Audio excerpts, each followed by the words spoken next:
Sound okay? Can you hear me okay? Welcome. This is an event that I look forward to since before the book came out. It's just come out.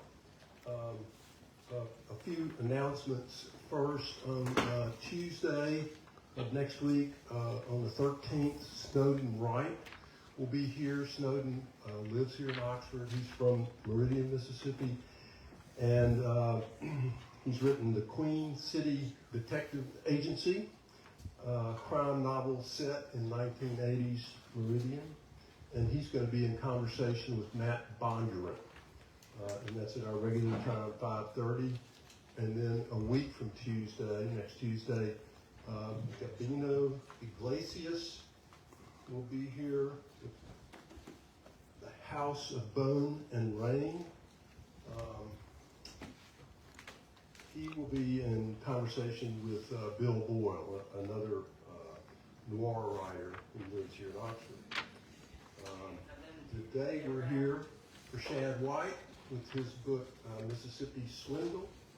I think most of you know that, not all of you know that he's a graduate of the University of Mississippi, where he became a Rhodes Scholar, and is presently the State Auditor of Mississippi. Mississippi Swindle, Brett Favre, and the welfare scandal that shocked America, has ringing endorsements from two of Mississippi's greatest writers, Curtis Wilkie and Wright Thompson. Without anything further, please welcome Shad White.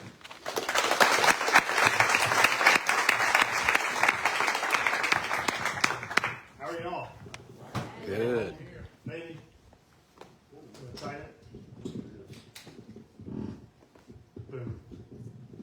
We've got the B team here on the stage. I can hold it so you can go. Yeah. Boom. Good. I'm all set. How are y'all? Good. This has got to be the biggest crowd to talk about a book about auditing in the history of auditing books. But I'm honored that you guys would come out here. Richard told me the two rules. Rule number one is I'm not allowed to read too much from my book. And rule number two is keep it short. So I want to keep it short. I just want to share a few thoughts with you, and then mainly would love to open it up to any questions that you guys have about the book, about the writing process for somebody who's not a writer, Ole Miss football, anything else that you would like to talk about. I'll tell you this, it was a weird moment for me. So the book came out 2 days ago. The book came out on Tuesday. I've never written a book before, so I woke up at my normal time of 5:30 a.m. because we have 3 kids. This is my wife, Rena, who's in the audience as well. We have 3 kids. Kids wake up early, so I woke up at 5:30. Our kids are 5, 2, and 1, and I thought, what do you do on a day when you have a book coming out? This is a big question, right? And as I found out, no one cares. No one cares if you have a book coming out. Your kids are like, where's breakfast? And your wife wants coffee, and that's understandable. And so anyway, nothing different happened. I went to the office and immediately started dealing with an HR issue. And I was like, yep, I'm just still the state auditor, and that's fine. But I will say this, through the works of modern technology this week, I've on and off done some radio interviews about the book. And so I've done some really good interviews. Tavis Smiley interviewed me a couple of days ago, who's a prominent radio host in California. Had a ton of good questions. And so what I thought I would do is kind of talk to you through some of those questions that I've been asked, maybe the most frequent questions I've been asked about the book, and try to kind of explain what I was thinking when I wrote it, why I wrote it, and that sort of thing. First and most important question that's come up a good bit is, when did you decide to write a book, and why release a book right now? So I'll tell you this quick story for those of you who haven't had a chance to crack the book yet. This is in the book. We investigated this case, this big welfare scandal, and then we took the case to the local DA of Hinds County. And in cases that we dig up the facts, we do the investigating, but a prosecutor has to decide if they want to actually charge someone with a crime based on what we dug up. So we took this case to the local DA in Hinds County, and he decided that he was going to use our evidence to indict 6 individuals. And so he indicts 6 individuals, and then we go and we make the arrests, meaning the special agents in the auditor's office go and they make the arrest. So we arrest 6 people initially back in February of 2020. That happens kind of in the middle of the week. And so then fast forward to the end of the week, my wife and I are in church. And you know how at the end of a church service, the organ is playing and you're gathering up all your stuff. At the time, we only had one kid, our oldest kid, Zara. And so I'm gathering up all of her stuff, you know, a goat and a bottle that's been thrown somewhere down the aisle. And as I'm finishing all this up, there was a woman who I'd never seen before standing in the pew in front of me, and she turned around and confronted me, and she said, "You're Shad White." And I said, "Yes, ma'am, I am." And she said, "You're the state auditor." And I said, "Yes, ma'am." And she said, "You're the one who arrested all those people this week." And I said, "Well, agents from the team that I work with, the auditor's office, they arrested those 6 people." And she said, "Those are good people, and you're wrong." And she stormed off. And I thought, happy Sunday to you too. Peace be with you. And so I went through 2 or 3 different circumstances kind of like that around town. And at that moment, my team in the auditor's office and the DA in Hinds County, we were really the only 2 offices engaged in this case, actually doing something about this. And there were a ton of naysayers kind of lurking out in Jackson society saying, well, this guy didn't know what he's talking about, and I've known some of these people my whole life, and they got to be good people. And so I started jotting down notes around that time, mainly because it was cathartic. Mainly for me, I thought if I can write this down and get this out of my head, then it'll make me feel better, and even if we're the only ones working on this case, I can kind of move on. And so the more I wrote, the more it turned into a story, and the more the story kind of developed, the more I thought, you know, this is probably a book, but not only is it probably a book, it's probably a book that the taxpayers and Mississippians need to read to fully understand what happened in this case. It's a super complicated case. So again, fast forward a few years, this book comes out now, and so the other piece of that question is why now? Well, we made our arrest a little over 4 years ago, our initial arrest. This is really, if you're looking to put this book in the context of this whole welfare scandal, this is where we are right now is really not the beginning of the case. It's not the middle of the case. We're at the end.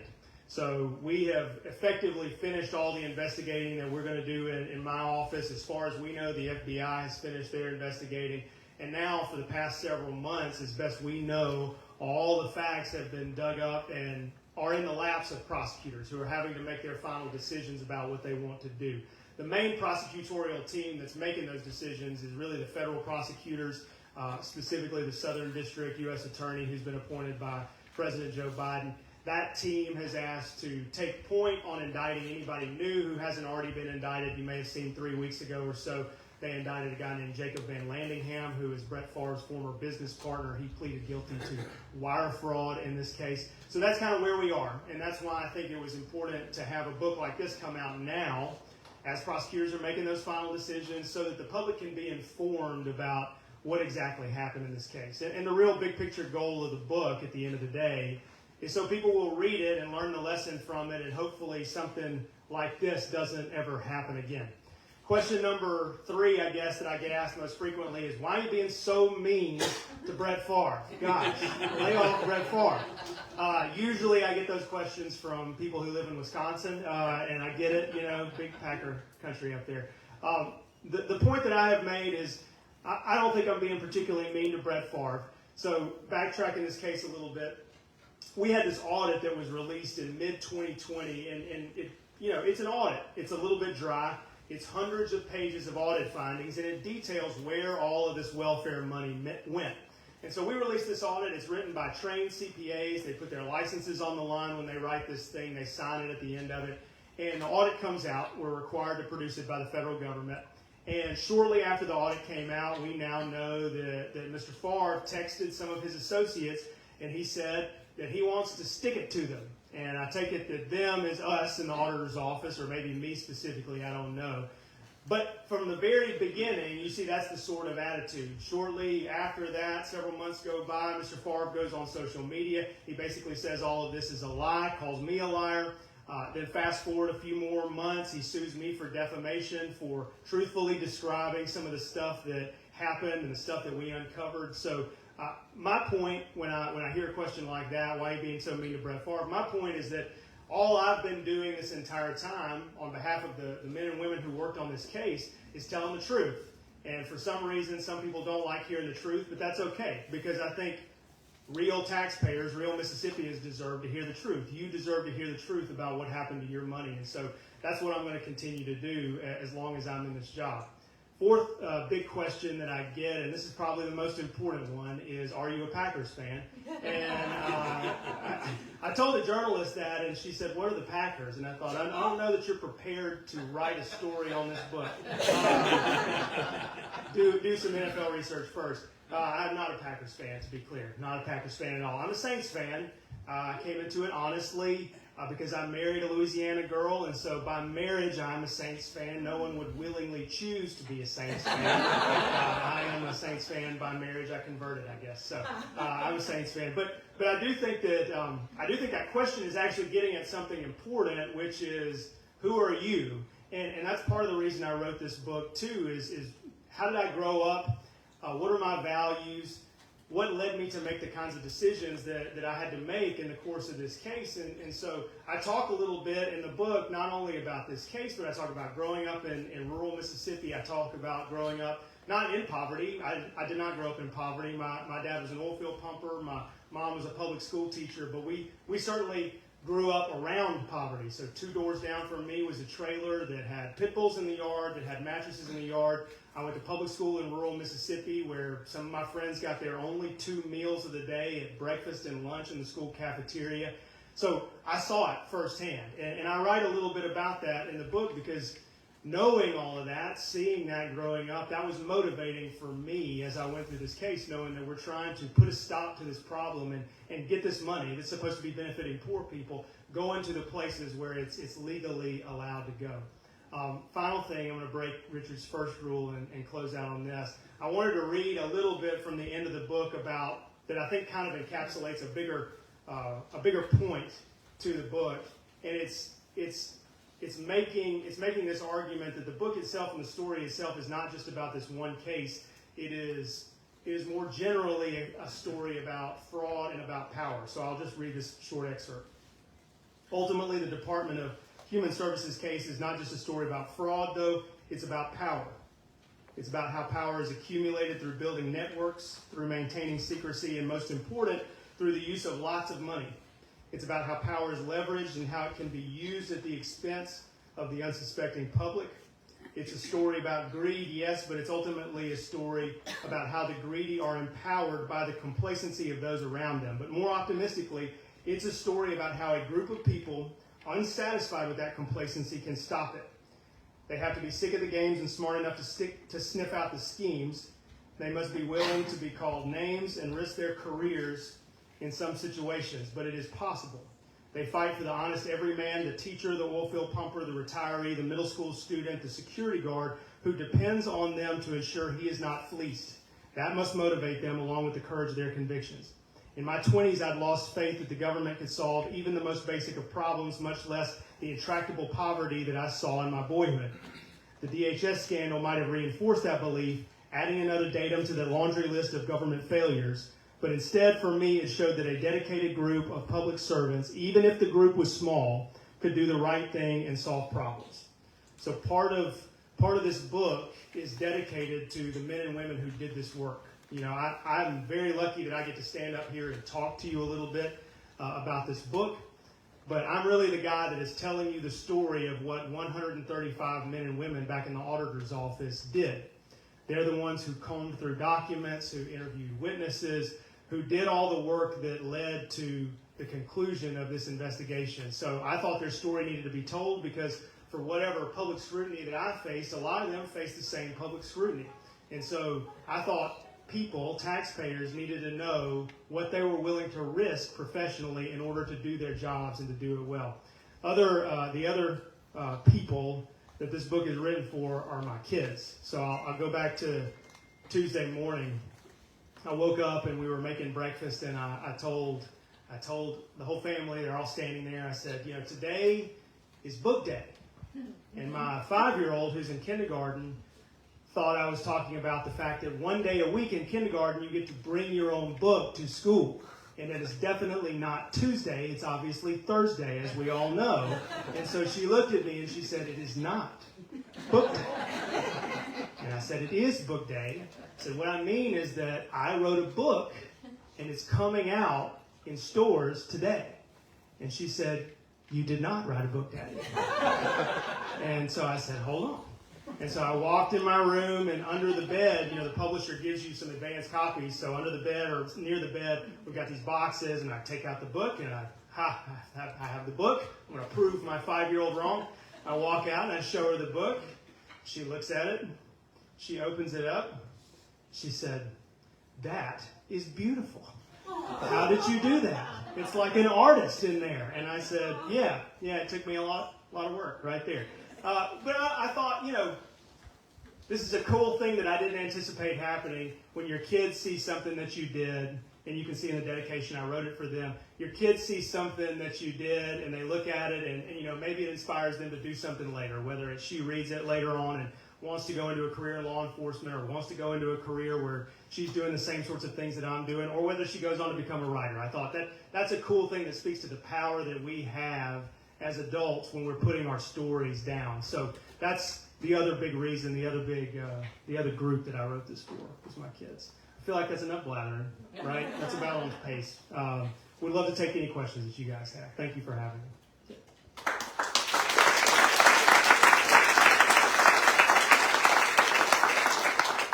I retract my advice. Okay. That's good. Got it. They're all yours. Okay. Yeah. Yes, ma'am. What were some of the things that y'all noticed that other people had skipped for decades probably? What showed up that y'all were willing to address? So I'll say this, and this is true about not every fraud scheme, but it's very commonly true about fraud schemes around the country. Usually audits are very bad at picking up fraud schemes. So the Association of Certified Fraud Examiners does research on this, and they will tell you that most fraud schemes are uncovered when a whistleblower comes forward. So I don't know that there was any group that had turned a blind eye to anything for years. The thing that kicked this off was that there was a tip that came over from DHS, the agency that handles welfare funds. That tip went over to Governor Phil Bryant's office. Governor Phil Bryant called me and said, it looks like something bad is going on here. Maybe the head of this agency is taking a kickback. And so that was it. That was the information that we got, and we launched an investigation based on that. The most frustrating thing that I think that people overlooked was, as we're doing this investigation, we went back and looked at some of our audits that had been done prior to my time as auditor, and over every single year our auditors would go over to this agency and they would ask the employees privately. They would ask them, do you know of any fraud happening in this agency, and would you like to anonymously report it to us right now? And over and over again, they all said, nope, everything's good here. And so this could have been stopped much, much earlier if any of the employees had stepped up who had seen some of this stuff and said anything to any of those auditors. Yes, ma'am. So how long was it going on before the auditors got? 2016 to 2019, the bulk of the scheme happened.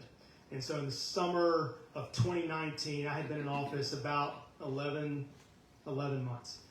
That's when we got a tip in the form of a phone call from the governor to me that said, hey, there's something going on at this agency. Y'all need to dig into it. So we did, starting at that point, we did about a 7-month investigation, which ultimately led to the first arrests. But to put it in context, during that 3-year window, 2016 to 2019, about $100 million of welfare funds were misspent. It's a lot of money in a very short amount of time. Wow. Are you Yes, sir. Oh, I'm sorry. Go ahead. Yeah, follow. No, go ahead. Are you able to get any of that money back? I know you got it back from Favre. Right. We've gotten 1.1 million from Favre back. We've gotten some smaller little bitty pieces of the money back. So I think like the National Guard Association, for instance, got some welfare money, which they should not have gotten. They didn't know about the source of the funds, as best as we can tell. But some of those small organizations have given money back. For everybody else, or almost everybody else, the Department of Human Services is now suing all of these people in civil court to try to get the money back. And knowing civil cases in state court, those cases will probably take years, to work their way through the system. Yes, sir. Have any of the principals been sentenced yet? No, nobody has been sentenced. So 7 people have pleaded guilty in this case. So John Davis, the head of the agency, Nancy and Zach New, who ran a nonprofit, and they conspired with John Davis to misspend the money. Christy Webb, who ran a different nonprofit, same thing, conspired with John Davis. Brett DiBiase, who's a former professional wrestler, close friend of John Davis, he was at the heart of this scheme. The News accountant, Ann McGrew, also pleaded guilty. And finally, the most recent one in just the last few weeks, Jacob Van Landingham, who owned Prevacus, which is an experimental concussion treatment company where Brett Favre had a huge ownership stake. He's pleaded guilty to wire fraud. None of those folks have been sentenced. The reason that prosecutors don't press forward and go ahead and sentence all these people is there is still a remaining trial yet to happen. So one person has pleaded not guilty. The one person is Teddy DiBiase Jr. So until his trial happens, prosecutors will tell you, well, we need to be able to rely on the testimony of all of these people who have pleaded guilty. And so I suspect that they will only sentence after that trial has happened. And that could be mid-2025, somewhere in there. Yes, sir. In the opening pages, I've just read a very few. You mentioned going in and meeting with Davis and DHS for the first time before this came to light. And the culture, the office space, wood paneling, very expensive desk.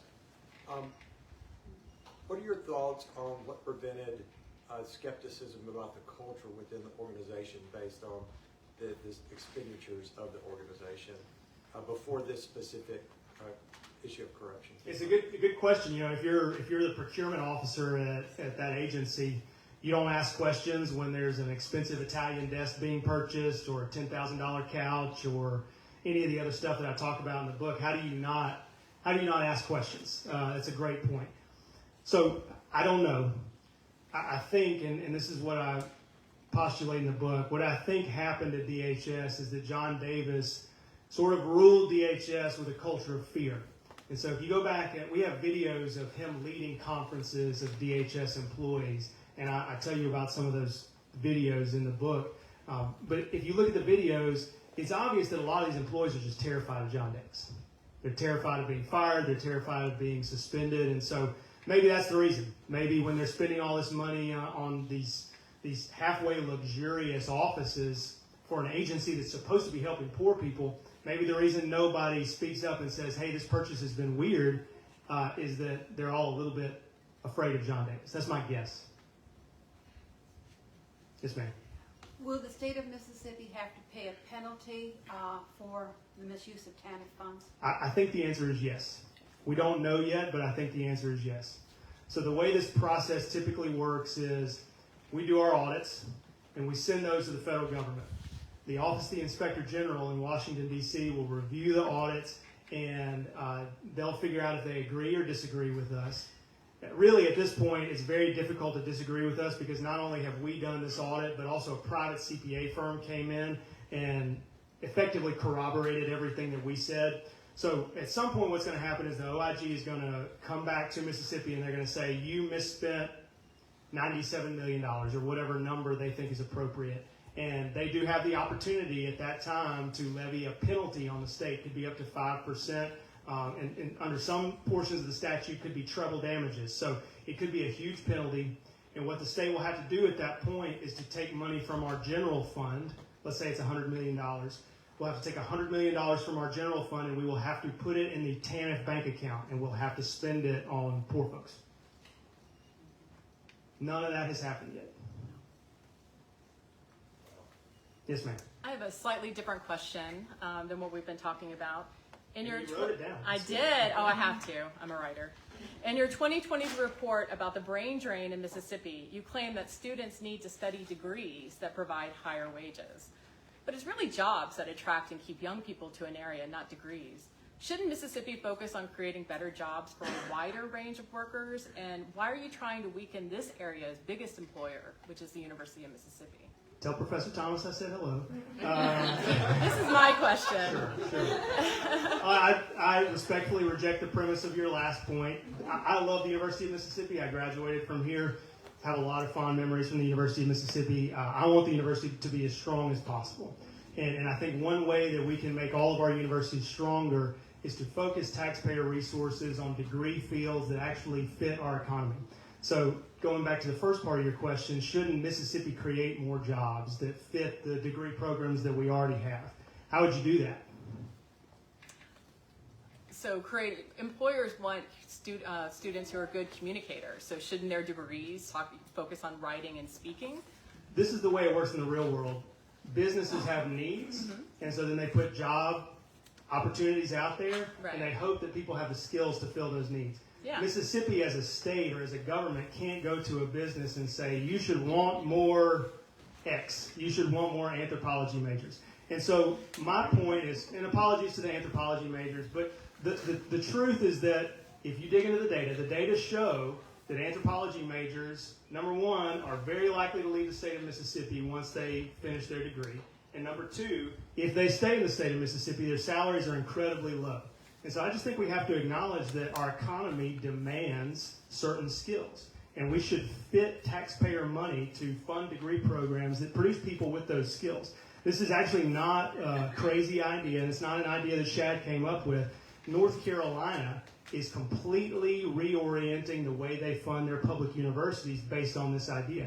Texas has launched a task force, and they're going to completely reorient at least the community college portion of their spending on higher education to fit the needs of their economy. We can't change the nature of Mississippi's economy. You can't change the fact that we have a coast, and so we're going to be good at tourism, but we don't have mountains, so we're not going to be good at that kind of tourism. You can't change that sort of stuff. You have to educate students to fit the needs of your economy. And so that's the basic point that I've made. And I think if we do that, it gives us the best shot to keep the maximum number of people here who want to stay here and who want to work in the state of Mississippi.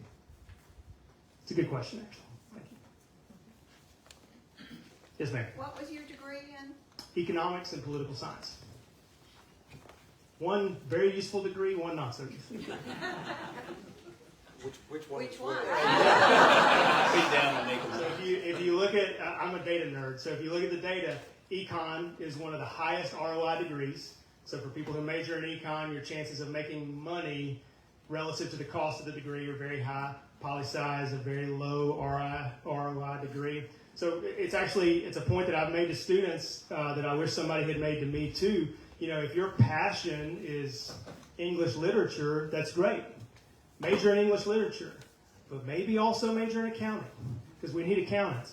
Very few people are going to go on and become writers, professional writers. You might, that's great. Give it a shot. But maybe also think about whether or not you're spending money on a degree program that can help you make a living at the end of the day. Is there one in the back? Did I skip over somebody? Maybe not. Yes, ma'am. I have a question. Since your mom's an educator and you talk about return on investment, can you speak about teacher education and teacher pay? Yeah. It's too low. It's too low entirely. That's my personal opinion. How can we address that if we're going to be recruiting and that return on investment? It seems like that's counterintuitive to your previous statement. I don't think it's counterintuitive. I mean, I think we need to pay teachers more because teachers are highly valued and we have a teacher shortage in the state of Mississippi. I wish we would produce more teachers. Not only that, but I have a big problem with the way we fund public schools in the state of Mississippi. So one of the things that bothers me is that we, as a state, we spend a higher percentage of our K-12 budget on administration than any other state in the South, with the exception of Washington, D.C. At the same time, and so we've got administrators in some public school districts making more money than the governor in some of our poorest public school districts. Our state superintendent of education, I believe, is still the highest paid state superintendent of education in the country. But even if you adjust for cost of living, we got K-12 teachers who are still the worst paid in the country. I saw my mom do it. We still got teachers who are having to buy classroom supplies for themselves, for their classroom. That's nuts to me. That's nuts. And so we have to completely rethink how we fund K-12 education too. And I think it starts with making sure that we're cutting the fat at the top and getting dollars into the classroom. If you look at any good study on what makes a good school, McKinsey did a great study a few years ago, and they looked at the most improved school systems across the world, from the United States to Chile, all over. And I'll save you from having to read a 50-page study. The point is that schools differ in their makeup.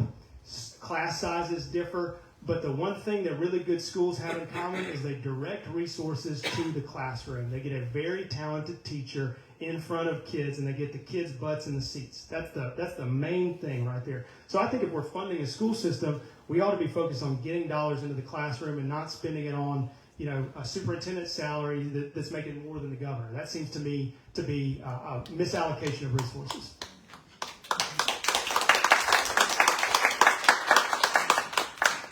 Yes, sir. I don't live in this county, which I think is very well run, but in the county where I live, I hear people talking all the time about city and county officials being guilty of corruption and accepting it like it's just the fact of life. That's the way it is. So I'm curious, is corruption, in your opinion, rampant in Mississippi? Yes. Yeah, I think it is. And what I always say to people is, please, if you have any information about any corruption involving government money, come give it to us and let us investigate. But what I would say is Mississippi, unfortunately, has the core ingredients for fraud and corruption in spades. So what we know about corruption, based on the Association of Certified Fraud Examiners research on fraud and corruption, fraud happens more frequently in small organizations, so organizations with less than 100 employees. So when we're doing a fraud investigation, well, I'll let you guess. Okay, so we've done a bunch of investigations over the course of the last 6 years. If you had to guess which institution of higher learning we discovered the biggest fraud case during my tenure as auditor, which institution would you guess? You're thinking Mississippi State. You can say it. Yes, Coahoma Community College. Coahoma Community College. Why is it a small community college where we found $1 million in fraud and not a big university that has more money? Because there are a lot of eyeballs at a big university. There are more internal auditors. There are lawyers. There are accountants. There are people. There's a lot of people running around all the time. At a small community college, you may have a procurement office run by 2 people. So what happens if those 2 people conspire together to defraud that community college? They're probably going to get away with it. And that's exactly what happens. So this is going back to the point of your question, does Mississippi have a corruption problem? Yeah, I think we do, because we have a lot of small offices. We have small community colleges. We have small municipalities. We have small state agencies. They're far-flung geographically, so they're spread out from one another. This also creates the opportunity for fraud. And so the best we can hope to do, we're not going to change any of that overnight in Mississippi. The best we can hope to do is have brave people who are whistleblowers who will come forward and they will say, I saw my mayor walk out with this piece of property, or I saw this clerk steal this money, and let investigators get into it, and hopefully we can put a stop to it. Yes, sir. In Mississippi, are the books and records of cities and counties open for inspection by citizens? Yes. Yeah, and if anybody ever tells you no, they're wrong. You can always get access to books and records of any municipality, any county.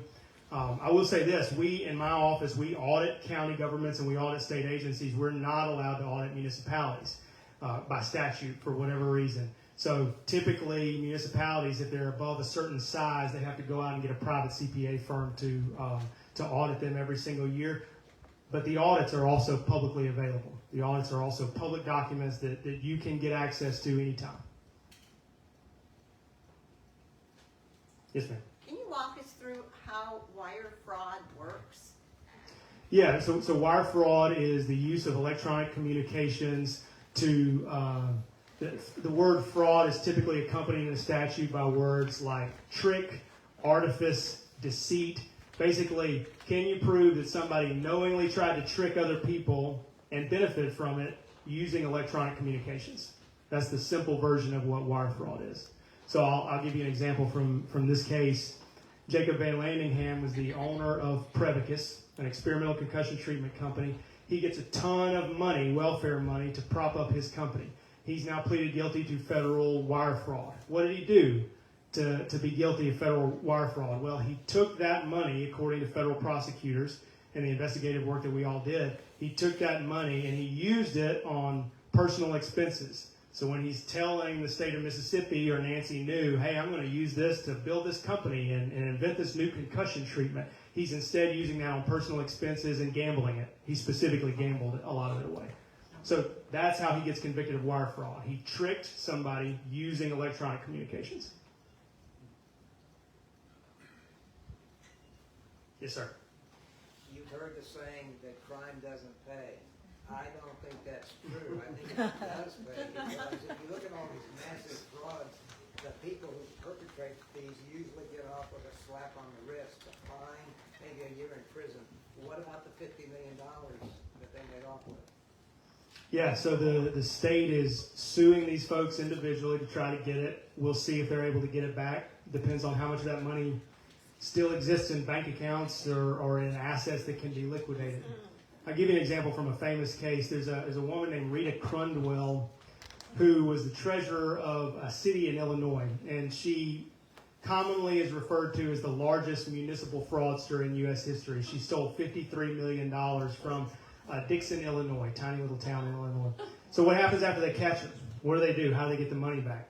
Well, she had spent a lot of that money on quarter horses, fancy horses. And once you have fancy horses, you have to have a stable and you have to have, a trailer to haul the horses around and all this stuff. So she had this huge estate all oriented around these show horses that she had.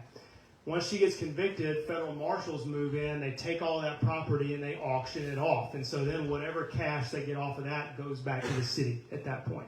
That's usually how these cases play out. If you actually get somebody, you catch them, and you're able to liquidate some of their stuff and get the money back. We'll see how much we're able to do in this case.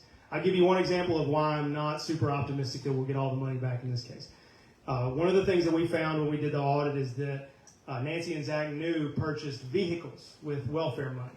3 vehicles, all valued at around $50,000. So, not Yugos, fancy vehicles. 3 vehicles. Once we identified this, once we arrested them, I went to the Attorney General's office myself.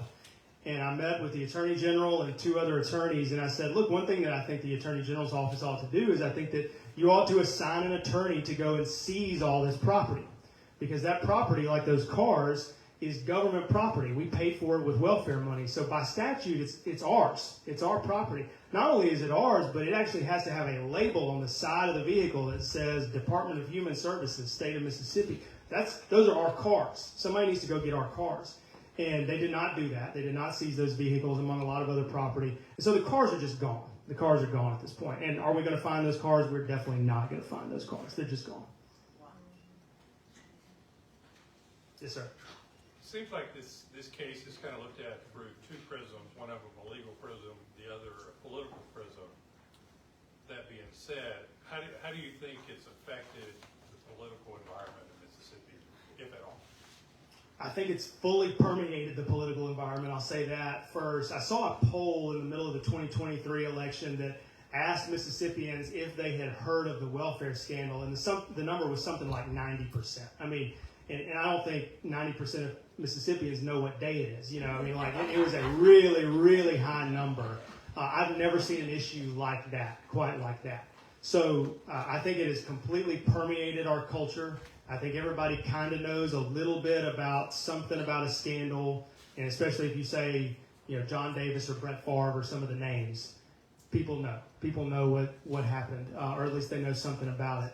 I think, unfortunately, where we are right now is we're in a place politically where a lot of people are trying to weaponize the case for their own political benefit. I know that probably shocks all of you that politicians would try to use an issue to benefit themselves. But when I saw there's some graffiti actually in my home county, in Jones County, on the side of a gas station that said Tate Reed stole welfare money.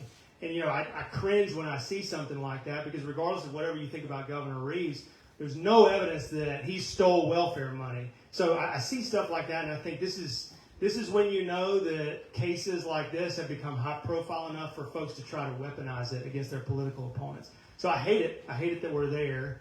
I'm not naive about politics. I think this was probably to be expected at some point that this case would rise to the level where this would happen. But part of the point of writing the book is to get at the truth and to tell people this is what happened. here are the things that people who are involved actually did, and some of the things that they didn't do, just so we're not basing our opinions of folks on rumors. That was one of the big points. Yes, ma'am. So these people that have pleaded guilty, what are they doing today?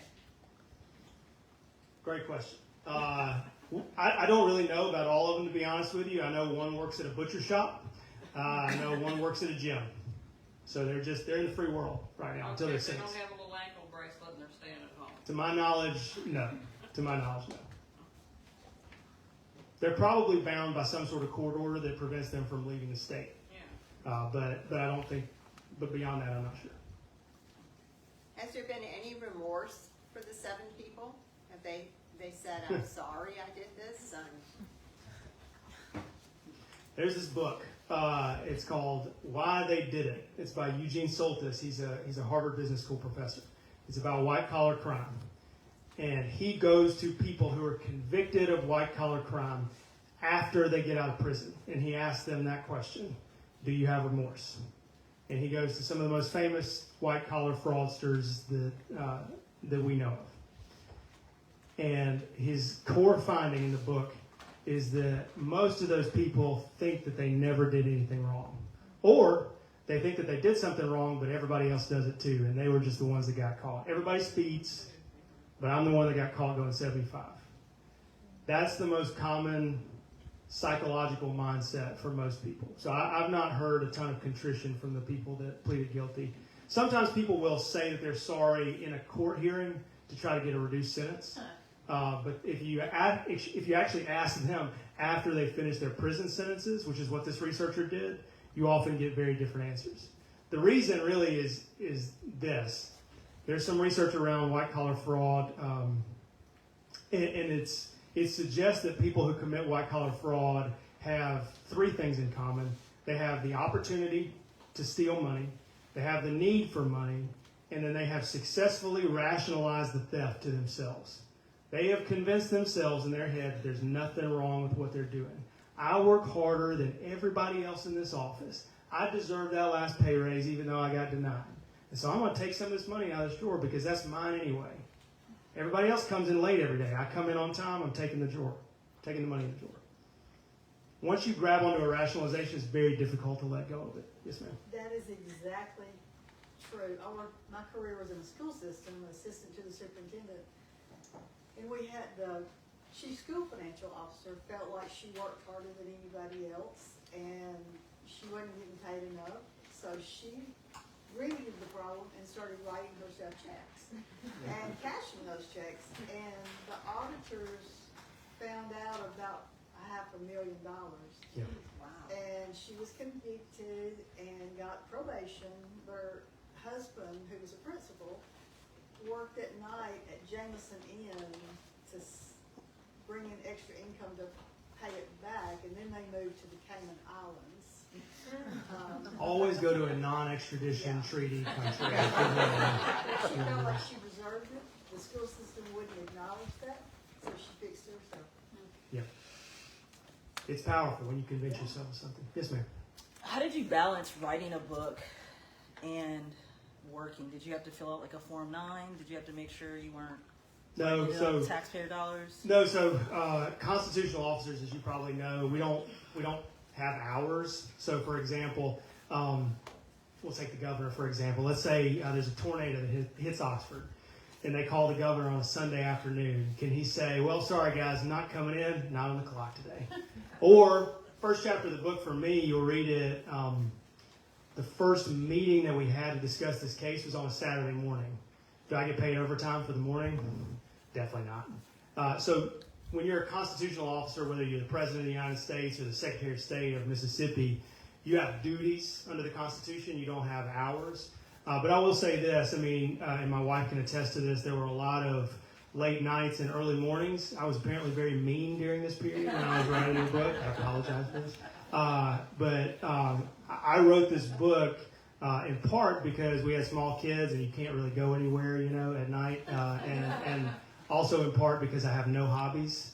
I don't play golf. I don't fish. I don't really do anything other than I work out. I'm in the National Guard, and I wrote a book. That's about it. Yes, sir. Father. So economics has got a good return of investment if you get that degree, but truth doesn't in the world necessarily. It does in my world, but you know, the average person reading it, that's the hard thing to do, is tell the truth, to be the one to speak out. How would this book, in maybe a new or reflective, new way, help somebody to have that courage to do the right thing when they see something wrong? There is a return on truth. It just takes a really long time, right? To wait your whole life and then a little extra after that. The point of the book is to tell the truth about what happened here. And I think this case is particularly complex. You know, I've had friends who say, hey, I heard something about this case, and then I started Googling it, and there are 1,000 articles about it, and I can't figure out what's going on here. And I don't blame them, because, you know, even my staff and I, we will sit and say, okay, tell me what that person did on that date again, just so I can remember. And it's a complicated case. Part of the point of the book is to get all of these facts, all of the salient facts, all in one place, tell it in narrative form, and tell the truth about what happened. And there are some people here who, you know, you may have walked in thinking, oh, that person's a crook, and they come out looking better than you thought, maybe. There are going to be some people in here who you thought, I didn't know they had anything to do with this, but all of a sudden they're right up in the middle of it. I think it's important to know that full story, tip to tail, just so we can reflect as a state on what happened here, so that ideally it doesn't happen again. Yes, sir. I think you said earlier that you refer your cases to the federal government for prosecution. Why does the state not prosecute its own cases? We refer to 3 different prosecutors. So we can refer to the federal prosecutors, we can refer to the state attorney general's office, and we can refer to the local DA, so the local district attorney. In this particular case, we did all 3. So we took our evidence and we took it to all 3 different prosecutors.